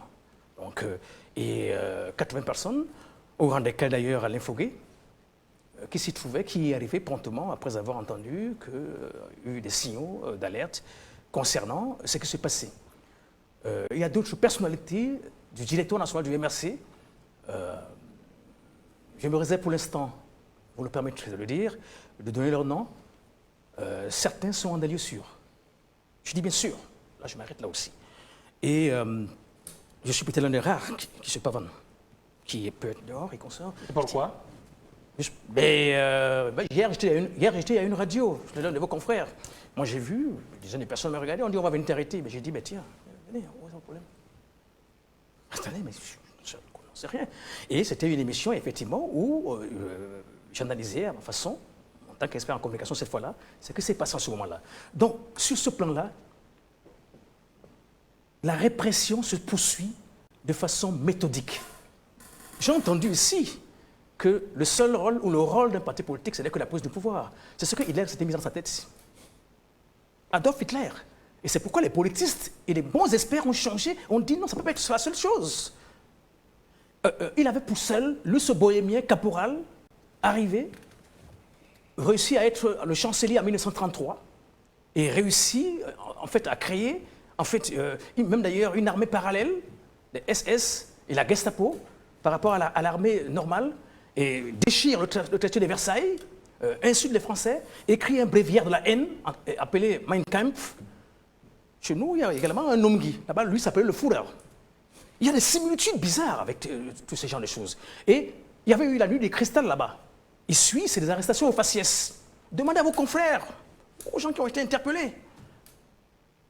Moi, je me souviens qu'il y a quelqu'un qui est un agitateur des réseaux sociaux, on dit qu'il est dans mon camp, moi je ne le connais pas comme ça, même comme journaliste, je ne le connais pas, qui a écrit récemment que, effectivement, tel n'était pas là, n'a pas fait telle chose parce que... Non, je tiens à dire ceci, ces arrestations-là n'honorent pas le Cameroun. C'est de l'humiliation. Et maintenant, vous savez, c'est que certains d'entre eux, les accusations portées contre eux, que ce soit certains d'entre eux, hostilité à la patrie, tentative de rébellion, c'est les mêmes éléments de langage que j'entends ici en plateau. Ils sont, d'un point de vue théorique et pratique maintenant, dans la même posture... Vous remarquerez que personne ne l'a coupé. Dans la même posture que... mais vous chahutez. Dans la même posture que ceux qui ont commis le génocide au Rwanda. C'est-à-dire qu'ils se sont mis auparavant... Vous avez quand même des exemples. Ils sont légions. Parler des nazis, des génocides au Rwanda. Ils sont légions, oui. Je reviens en Afrique maintenant. C'est trop fort, ça. C'est pas trop fort, c'est ça la réalité. On arrive à un tribalisme d'État, de facto. C'est observable à l'œil nu. Pas besoin d'une loupe ou d'un agrandisseur quelconque. Et on est arrivé à une situation où ils veulent commettre des crimes, mais ils accusent la prochaine victime de préparer ces crimes. C'est-à-dire qu'on vous accuse du crime qu'on prépare. Voyez-vous, monsieur Polycarpe Essomba, à Paris, l'ambassadeur du Cameroun en France a pris sa plume. Il a signé. Il y a un individu qui est un brigand, bien connu en France, il traîne toujours des groupes. Il était armé, la police française l'a arrêté. On n'a arrêté aucun manifestant du MRC, je dis bien avec une pointe à bille, à piquer quelqu'un même à l'oreille. Lui, on l'a arrêté. Et les enquêtes se poursuivent. Il est traduit en justice. Il est du RDPC. Et lui-même, il le disait. L'ambassadeur s'est donc fondu en communiqué. Pourquoi? Vous connaissez la base quand même. Vous connaissez la base. La base? La brigade anti-sabinat. Qu'est-ce que c'est? Ah, vous n'êtes pas au courant? Qu'est-ce que c'est? Les casseurs des chancelleries J'ai vu ça sur les réseaux camerounaises. sociaux. Je ne les connais Mais pas. si vous citez ce manifestant Parce que qui a été l'ambassadeur... interpellé, Mais je vous dis que pour l'ambassadeur... aussi- Je vous dis que l'ambassadeur n'a pas cité la base. Non, non, je vous citez. je- L'ambassadeur du je prends Cameroun... notre exemple. Ouais. Polycarpe Somba. Oui, L'ambassadeur du Cameroun, oui, nommé par qui on sait, oui. semble-t-il, parce qu'il y a quand même quelqu'un qui assure quelque chose de permanent là-bas et qu'on sort. Il a écrit une lettre sur 2 pages Pour se avec désolidariser. le nom d'un individu Oui. pour dire ce monsieur-là, Nous ne le connaissons pas. nous ne le connaissons pas, il dit qu'il est de nous, nous on ne le connaît pas. C'est ce qu'il a dit. Mais dites aussi à cet ambassadeur d'écrire cela pour les autres organisations que vous citez. Qui ont cassé l'ambassade. Oui, mais dites-le aussi d'écrire ça. Très bien. Alors, mais c'est aucun rapport. Oui, il faut faire attention. Ce Laquelle? que je voulais dire, Oui, c'est oui. que cette fameuse base qui fait Non, c'est beaucoup que le parallèle que vous faites, Non, non, c'est insidieux, c'est Non, insidieux, c'est insidieux. Permettez, puisque c'est vous. Non, Vous faites un parallèle. Permettez, puisque c'est vous qui prenez un exemple. Si l'ambassadeur avait écrit 2 lettres, je vous ne parle comprendrai. pas de l'ambassadeur, je dis, puisque vous avez Mais c'est cité moi un qui cas. répondais à vos questions. Mais j'ai aussi mon droit de relance. Oui, mais Vous êtes enseignant de journalisme, pour que les gens comprennent bien Oui, mais qu'il y c'est- a un groupuscule de Camerounais établis dans la diaspora Oui. qui, depuis un certain temps, Oui. attaquent les chancelleries camerounaises dans les pays où ils sont installés et qu'une certaine opinion estime être apparentée au MRC. je suis membre fondateur du MRC. Je n'ai jamais vu le moindre document, je n'ai jamais eu la moindre rencontre officielle ou officieuse entre les gens que vous évoquez et nous. Très bien. Donc, Joseph sur Marie ce Loulou. plan-là, effectivement, je vous parlais juste Et de ça la vous donne lettre de l'occasion, ça l'ambassadeur. donne l'occasion de répondre à cette, Voilà. à ce que les gens pensent de la Mais proximité qu'il y aurait démocratie, entre la BAS la démocratie et le aussi, MRC. les gens ne Joseph savent pas Marie ce Loulou. qu'ils veulent penser. Joseph Marie Loulou. Donc, vous vouliez réagir à... Je pense Sultan Mela. que, en fait, mon objectif ici n'est pas de réagir. Parce que je trouve, moi je suis, il l'a dit, hein, c'est pas, je ne me cache pas, je suis un ancien membre du directoire du MRC. Et quand je suis parti de ce MRC, je n'ai pas fait de bruit. Je pouvais bien crier sur les toits, dire pourquoi je pars. Je n'ai pas voulu être un casseur de boîte ou quelqu'un qui... Je n'ai aucun ressentiment particulier. Je me suis libéré de cette entreprise politique pour des raisons qui vous sont personnelles. qui me donnent raison aujourd'hui. Voilà, pour des raisons qui me donnent raison. La cohérence. Et quand je parle de cohérence, je parle vraiment de cohérence mathématique. Vous savez, quand on fait la politique, il ne faut pas croire que la politique, c'est une chose qui tombe à tout comme ça. La politique est logique. Et quand on n'est pas logique, on voit les résultats. Donc, moi, j'ai une démarche logique. Et je constate que Sostène a un discours extrêmement violent. Pour un environnement comme le nôtre, quand vous entendez Sostène parler, il ne fait pas de quartier. Il traite des gens d'Hitler. Il en traite de partisans. Enfin, il y en a qui vont être comme les Rwandais. Mais le discours est trop violent. Non pas que les Rwandais soient des méchants, il a parlé précisément du génocide. De la période génocidaire. C'est bon, de la mise au point. Dès la période génocidaire, je pense que c'est évident. Hein, sauf si moi je parlerai du Rwanda pour ses belles routes. Mais pour l'instant, il s'agit des questions d'insurrection et des questions de société et de politique. Non, je pense qu'il faut que les gens se forment bien. Moi j'appartiens à une génération où on ne règle pas les problèmes par une telle violence. Et on ne règle aucun problème par la violence. Aucun problème.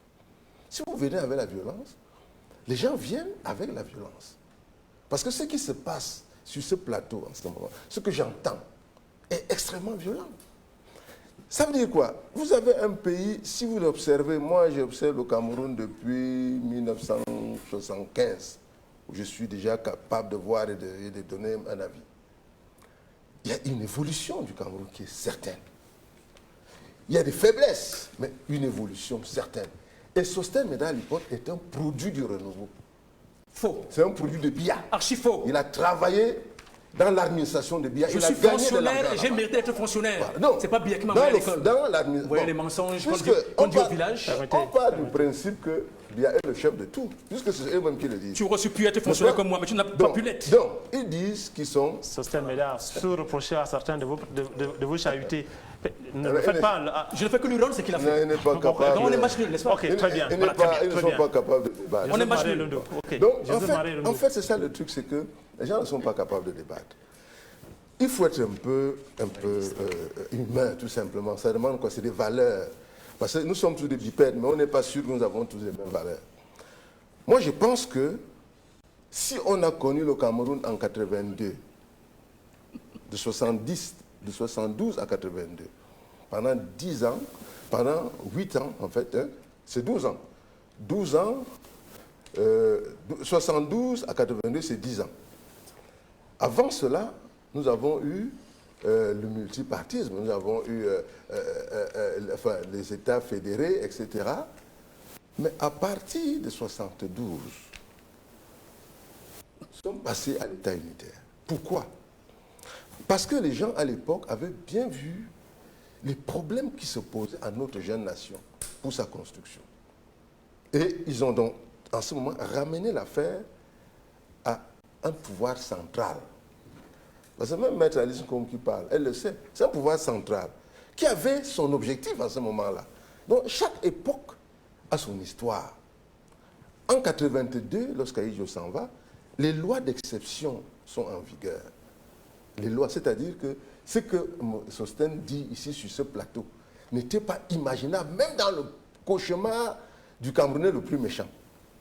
Donc, en 92, nous sommes dans les lois d'exception. Jusqu'en 90, d'ailleurs, si vous vous rappelez l'affaire de Yondo Black et consorts, et nous entrons en 90 dans l'ère de la libéralisation.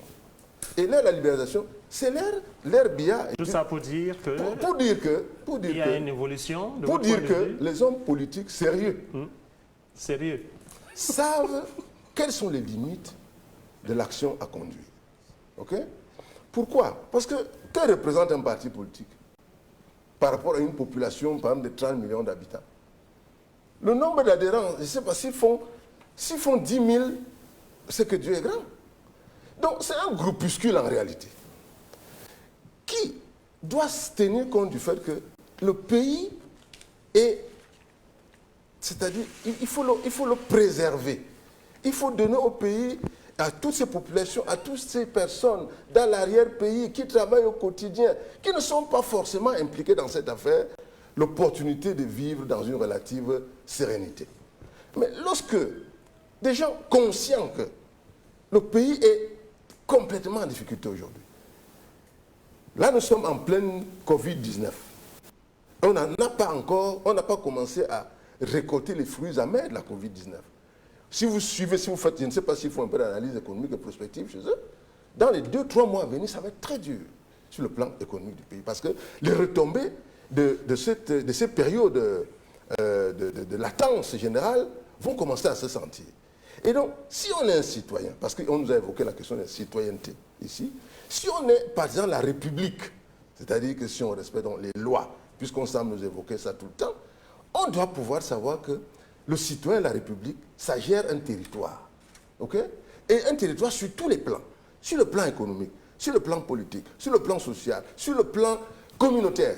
Et tiens, parlons-en.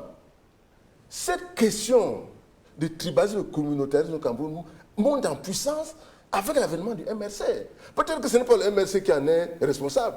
Mais on vient de constater que, avec l'arrivée à l'avènement de ce parti, il y a comme un mouvement communautariste qui devient extrêmement inquiétant. Et c'est de part et d'autre. Parce que moi, je ne pense pas qu'on puisse aujourd'hui dire c'est elle qui en est responsable. Vous êtes sur les réseaux sociaux. Il y a des extrémistes, comme Sostène. Sostène, c'est un extrémiste. Mais moi, je me veux modérer. C'est un extrémiste. Moi, je ne peux jamais utiliser les expressions qu'il utilise, parce que l'extrémiste, c'est ça. L'extrémiste, c'est celui qui dit que je dois enlever Paul Biya de Touri pour que je prenne sa place, pour que je change le pays. Il faut absolument que je dois descendre dans la rue. Prenez les, il y en a un qui a dit prenez les galons, descendre, c'est tout ça. Ouais, nous sommes, et là c'est un autre parti. Mais il est question de dire aujourd'hui que où est-ce qu'on place les gens? Est-ce qu'on est des Camerounais d'abord? Est-ce que quand les gens là descendent dans la rue, est-ce qu'ils pensent aux Camerounais, tous les Camerounais? Est-ce que vraiment la préoccupation, parce que, et là je vais finir en disant, lorsque nous avons indiqué la direction à prendre par un parti politique, à savoir notamment prendre le pouvoir étant l'objectif final, j'ai l'impression qu'on a voulu entendre ce qu'on a voulu entendre. Je vous dis que moi je fais des mathématiques. Il y a des détails autour de ça, mais l'objectif, tout ce que vous montez comme projet autour de votre fameux programme, en 5 plans, en 5 points, c'est pour attirer les Camerounais vers ce que vous voulez faire du Cameroun lorsque vous serez aux affaires. Très bien. Il s'agit de ça. Et donc, si vous... Essayons d'évoluer le temps, malheureusement. Alors, si vous détournez de ça, si vous détournez oui. de l'objectif de prendre le pouvoir, on s'interroge sur vos objectifs réels. Très bien. Surtout si vous dites que vous allez le prendre par la voie démocratique. Alors, sur les objectifs réels et surtout sur le présent, on a vu bien Joseph Ngoula qui est en ligne avec nous à Paris, mentionnait le fait qu'il y a des cabinets d'avocats au Cameroun et à l'étranger qui ont été constitués par le MRC, et on a vu un certain nombre de correspondances vos avocats, les avocats du MRC, le cabinet, je crois, hollandais, adresse à l'endroit du président Biya et qui annonce que voilà, vous allez continuer la pression sur le pouvoir. Qu'est-ce qui va se passer dans les jours et semaines à venir? Et on va continuer la pression en utilisant toutes les voies légales et légitimes. Légales par rapport aux traités et conventions ratifiés par le Cameroun et par rapport à la loi fondamentale qui l'autorise à manifester. Ça va de soi. Et je dois dire ici que quand quelqu'un, en fait, en plateau, au lieu d'argumenter, bien avec en fait, des préjugés, des pressentiments, il faut comprendre que quelque part, en réalité, ce n'est pas à moi de vous dire sur le plateau, en fait, c'est ce que nous allons faire. Il va encore parler d'extrémisme. Les extrémistes, il dit c'est la théorie du miroir. Ce qu'ils font, l'extrémisme qu'ils manifestent, effectivement, je vous montre le livre d'un intellectuel, il s'appelle Marc Bouloiseau. Il a écrit un important ouvrage, c'est un essai dans une voie scientifique, de portée scientifique, où il parle de la terreur légale. Votre régime que vous supportez fait de la terreur légale. Le monde ne sort pas de l'hypothèse. C'est Marc Bouloiseau. Je vais vous prêter le livre à la fin. Il parle même d'ailleurs aussi de l'action révolutionnaire, en rapport pour s'opposer à la terreur légale. Il parle même aussi, d'ailleurs, de la grande terreur. Et vous dites quoi? Très bien. Ouais. Il parle même aussi de la grande terreur. Et ce que je veux donc dire, c'est oui. La grande terreur, et c'est eux qui font la grande terreur. Ils viennent de lancer une intifada, arrêtez Sostène, il est l'extrémiste. Tout le monde a entendu, tout le monde vous a vu. Donc, c'est ce que nous voulons dire, les actions à venir, on va organiser des marches. Oui, à nouveau. Mais bien sûr, la marche est un droit constitutionnel. Nous avons ratifié des traités et conventions. On a des stratégies qui sont multiformes. Bien entendu, la stratégie n'est pas une affaire publique. C'est une affaire de discrétion, de secret. N'en déplaise à ceux qui disent qu'eux, ils ont vu la stratégie en public. Mais tant mieux, ce sont des malades. Nous, on n'est pas des malades. Nous, c'est l'opérationnalité sur le terrain. Et puis, c'est contrairement à ce qu'ils disent. Le camp en face, c'est Science Studio, parce qu'ils sont deux contre moi à Science Studio. Il y a d'autres là-bas. Donc, sur ce plan-là, effectivement, contrairement à ce qu'ils disent, effectivement, il applique exactement. Il a confirmé, par exemple, la théorie du miroir. C'est-à-dire qu'il accuse l'adversaire, envoyer des gens faire des messages, contrairement à ce qu'il a voulu dire tout à l'heure, et heureusement que vous avez rectifié, envoyer des gens qui étaient des Hutus, dire que les Tutsis, qui n'étaient pas au pouvoir, qui étaient loin du pouvoir, effectivement, voulaient les brûler, voulaient les tuer, alors qu'effectivement, dans leurs officines privées, et même publiques, effectivement, ils avaient déjà théorisé cela avec des centaines de milliers de machettes à distribuer aux gens, avec d'ailleurs des médias qui portaient cette voix-là. Non, on n'en est pas là. Très bien. Je suis un social-libéral, je suis un modéré, et vous ne me définirez jamais, monsieur. Merci. C'est vous le tribaliste et c'est vous l'extrémiste. Émile Messi, Vous êtes sur tribaliste. les menaces, je ne sais pas si on peut appeler ça menace, sur les correspondances de ce fameux cabinet d'avocats, Amsterdam et associé, ce cabinet d'avocats hollandais qui envoie des correspondances au président Biya, est-ce que le RDPC se sent menacé?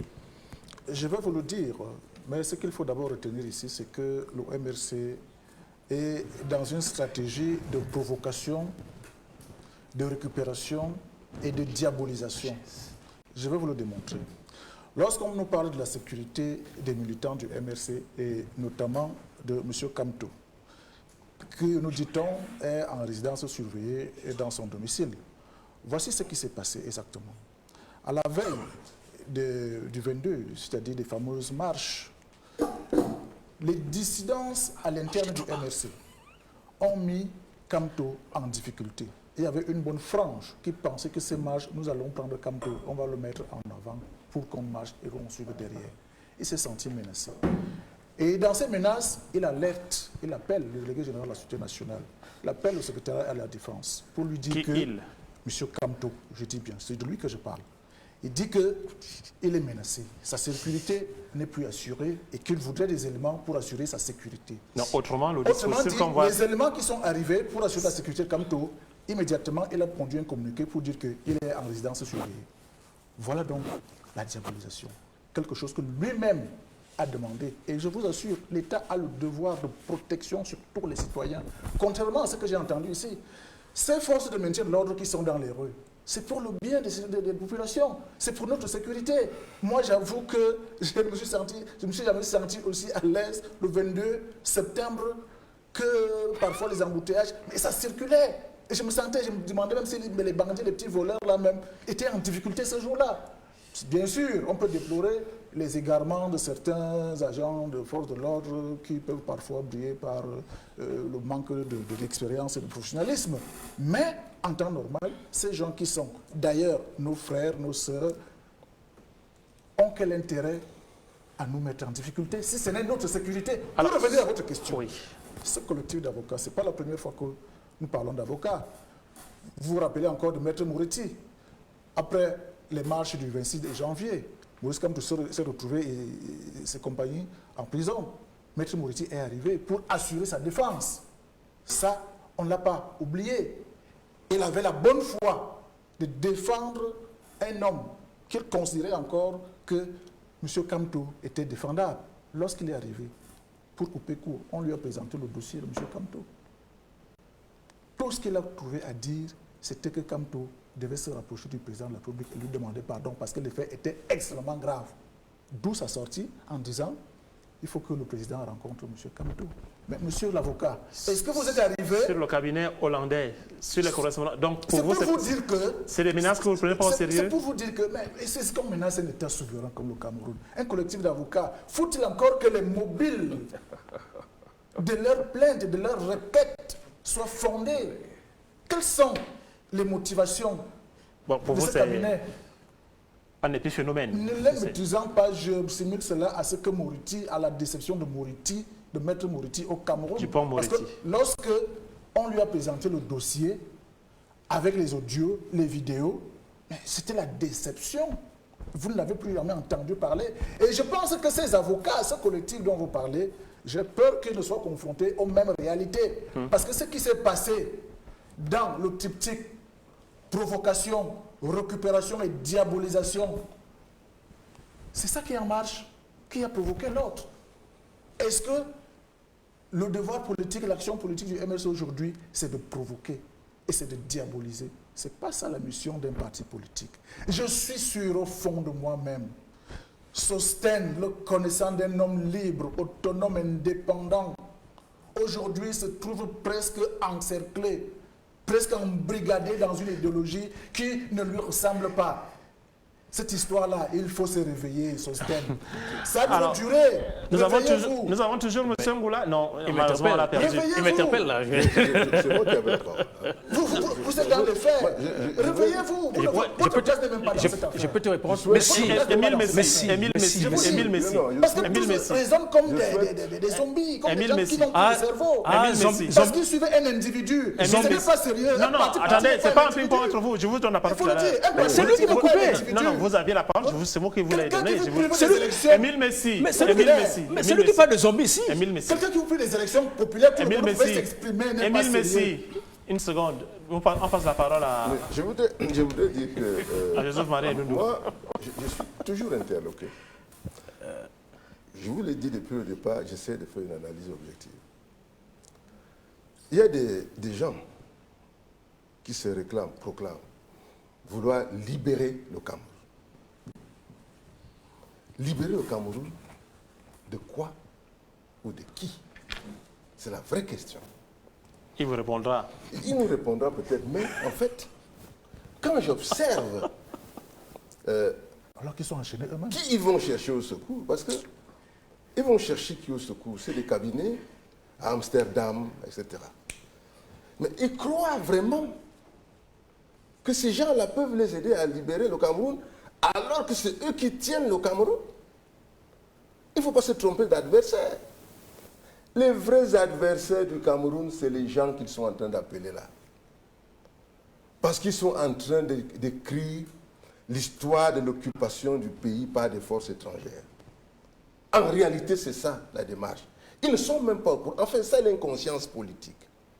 Ils ne se rendent pas compte que les actes qu'ils posent sont de nature, plus que jamais, à donner l'opportunité à nos vrais ennemis. Mon ennemi, ce n'est pas le MRC, ce n'est pas le DPC. Mon ennemi est ailleurs. Nos vrais ennemis sont là. Ils guettent les ressources nationales. C'est cela la réalité. Parce que vous ne pouvez pas comprendre que des gens qui veulent se comparer à Oumyobé, n'est-ce pas, et qui veulent se comparer aux nationalistes, fassent recours à des cabinets occidentaux. Dans ce pays, lorsque vous avez un peu de jugeante, vous respectez les chefferies traditionnelles. Vous respectez les chefferies traditionnelles. Et lorsque vous voulez lancer un événement, et vous vous rendez compte que vous n'êtes pas en accord avec le Cameroun profond, ça ne sert à rien de s'aventurer. Très bien. Deuxième Terminé. chose, je vais finir en disant que j'ai des éléments précis qui me montrent que mon cher parti que j'ai quitté se trompe de chemin. Lorsque j'étais dans ce parti, il se rappelle que le président du MRC avait écrit une lettre d'excuse à la France lors de la sortie de M. Sow à l'Assemblée nationale. Vous vous rappelez de la réunion que vous avez tenue dans le cabinet de Maître Sim, écrivant une lettre d'excuse à la France. Alors que le député MRC à l'Assemblée nationale avait reçu un standing ovation de toute l'Assemblée au moment où il s'était levé lors de la crise centrafricaine en disant « c'est la France qui dérange ». La lettre fut écrite. Très bien, c'est entendu. Voilà, vous êtes au service de ceux qui cherchent le malheur du Cameroun. Vous vous trompez d'analyse prospective, vous vous trompez d'analyse stratégique. Revenez à des meilleurs sentiments. Redevenez le parti politique qui aurait dû, dès les élections où il avait 14%, même s'ils disent qu'il en avait plus, moi je ne suis même pas contre ça, mais capitaliser la masse de sympathie, la vague de sympathie à l'époque, et installer le parti progressivement pour aller à des élections lui permettant d'avoir une position institutionnelle lui permettant. D'ailleurs, il n'est pas sûr d'être candidat à la prochaine élection présidentielle parce qu'il n'a aucune personne dans son comment on sort de cette crise politique qui est née de ces marches du 22 septembre, enfin qui dure depuis l'élection présidentielle et dont le MRC est l'un des principaux animateurs. Comment on sort de cette crise? Permettez qu'il réponde. Oui, Permettez qu'il réponde. C'est Méda, on est en train de finir là, on sort du plateau. Vous nous avez qualifié de zombies et vous nous interrompez encore. On n'a plus beaucoup de temps. Allez-y rapidement. Ce que nous voulons dire, oui. Quelqu'un dit quelque chose de son contraire. Un député du MRC a dit quelque chose, et puis il dit qu'il y a eu une innovation, et puis on ne sait pas là où il veut en venir. Je ne veux pas en venir. Le reste n'est que polémique. Oui. Après ce standing ovation, Est-ce que j'ai la parole? le parti, Il je précise, le parti n'était pas d'accord avec sa position et D'accord. a écrit une lettre d'excuse Bon, c'est à précisé. l'ambassadeur de France. C'est entendu. Voilà. Sosten Meda, moi je voudrais savoir comment on sort de cette crise. Qu'est-ce que vous sort entrevoyez de pour cette sortir de la crise, crise? la fin de la guerre au nord-ouest, au sud-ouest, civile, les règles du jeu, comme en football, tout le monde connaît les règles du jeu, y compris le public, même à 10 000 km. Il y a des supporters du PSG à Douala, à Yaoundé, à Bamako, alors que le PSG c'est à Paris. Mais ils connaissent les règles du jeu. Non, aussi longtemps qu'il n'y a pas de rencontre. Et aussi, il y a un aspect que je dis que c'était un prétexte. Vous êtes bon journaliste, vous savez très bien que cette émission, le prétexte, c'était le 22 septembre. Mais il y a des problèmes de fond qui datent depuis des années. Voilà. Donc, apparemment, un interlocuteur n'a pas compris ce que signifiait le mot prétexte. Quand je le disais comme ça, je reviens sur cela. Donc, ce que nous voulons dire, effectivement, il faut donc tout cela. Ce qu'on appelait dialogue national, grand dialogue, avait accouché d'une musaraigne, d'une souris puante. On voit les conséquences sur le terrain. On voit ce qui se passe. Et on continue encore de provoquer des gens en disant ils sont les seuls qui maîtrisent l'agenda politique. Ils sont les seuls qui savent quand ils peuvent convoquer quoi que ce soit. Ils sont les seuls. C'est-à-dire que vous jouez contre une équipe, c'est le soi-disant capitaine de cette équipe qui sait quand aura lieu le match. Qui choisit même les joueurs de ton côté, de ton camp. C'est ça la métaphore. Hein? Qui choisit tous ces cas de figure, effectivement, y compris le jour de l'élection et l'heure de l'élection. Et qui choisit de militariser quand il veut, comme il veut et comme il peut. La loi électorale n'a pas prévu la militarisation. Voilà donc, on est à une situation où on est donc face à des personnes que nous appelons groupuscules. Pour ce mot-là, il ne fait que m'interpeller, il dit que vous êtes un groupuscule. Mais vous êtes avec moi, du groupuscule ici, pourquoi? Pour faire quoi? Pourquoi vous êtes venu me débattre avec moi? Souten Meda. Donc, en tout cas, c'est noté. Je ne prenais plus part avec vous à un débat, bien sûr, bien entendu. Je vous en prie. Donc, sur ce plan-là, effectivement, Qu'est-ce que ça m'apporte? le bon sens et surtout la bonne formation politique des gens. Je veux dire ceci, in fine. Monsieur Ilundu, Joseph Marie, ni le RDPC, ni la société civile, encore moins le MRC, vous ne pouvez pas avoir la prétention de leur donner des leçons. Vous pouvez donner des leçons à personne. Très bien. Ni au RDPC, ni à la société civile, même à vous-même. c'est comme ça que Parce que vous n'avez pas la leçon. politique va s'arrêter. Vous n'en avez pas, C'est ça, monsieur. Les élections sont appelées. Baissez votre doigt, monsieur. Parce que politique va s'arrêter. Baissez votre doigt, monsieur. Les élections sont appelées pour le... Vous n'avez aucune leçon à La crise donner. politique va Je s'arrêter. vous en prie. Vous êtes subjectif entièrement et Je vous en insultant prie. entièrement. Je vous en prie. Les élections sont appelées pour le 6 décembre, on le sait, les régionales, auxquelles je suppose le MRC ne participera pas. Bien sûr. En tout cas, il n'y a pas encore eu de mot d'ordre à propos Participer à quoi? au régional, Parodie d'élection. parodie d'élection. Parodie d'élection. Entendu. Donc, d'ici le 6 décembre, Au moins vous allez... 300 partis politiques n'y prendront pas part. Si vous voulez compter, commencez à compter. Au moins 300 partis politiques n'y prendront pas part. Et donc, d'ici le 6 décembre, vous allez appeler à de nouvelles manifestations, si je comprends bien. Je vous ai dit, le moment opportun, bonne question de journaliste, Oui. le moment opportun, rassurez-vous, et dans les meilleurs délais, vous aurez, effectivement, vous serez tenu informé de ce que nous ferions et comment nous le ferions d'ailleurs. Comment on sort de cette crise, si tant est que vous compreniez, que vous entendez que nous sommes en pleine crise, monsieur du RDPC? Si je concède ce mot, c'est que chacun doit prendre ses responsabilités, notamment les pouvoirs publics vont prendre leurs responsabilités.